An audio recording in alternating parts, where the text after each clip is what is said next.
तो बाबा हुसन के पास जाएं। उन्हें इस कोठी का रहस्य पता है। बाबा हुसन एक बूढ़े व्यापारी जिनका कमरा धूपबत्ती और ताबीज से भरा हुआ था। जब हुमायूं उनसे मिलने पहुंचा तो बाबा हुसन ने कोई सवाल नहीं पूछा। उसने बस अपनी आंखें बंद कर लीं और कहा, पहला खून बह चुका है, दूसरा होने वाला है। ये हवेली सिर्फ एक घर नहीं है, यह एक बंद दरवाजा है। दूसरी दुनिया का दरवाजा। किसका खून? क्यों? हुमायूं का स्वर कठोर था। 50 साल पहले इस शहर से किसका वादा टूट गया? एक आत्मा जो प्यार में मारी गई।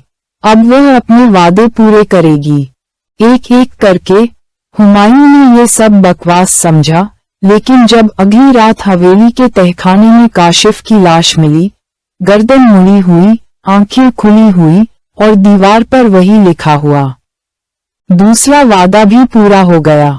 अब सिर्फ एक ही बचा है। अब शक की कोई गुंजाइश नहीं थी।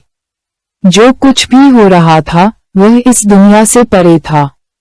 शान, अनम और सब इंस्पेक्टर हुमायूं अब तीनों इस रहस्य को समझने के लिए एक नई लड़ाई में उतर चुके थे। और शहर, वह शहर जो जाहिर तौर पर खामोश था, पहले से ही अंदर मौत की गिरफ्त में था।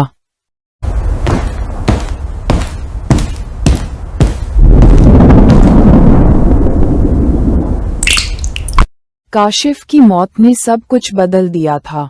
उसके जाने के बाद न केवल दोस्तों की दुनिया बिखर गई, बल्कि शहर का माहौल भी भारी लगने लगा।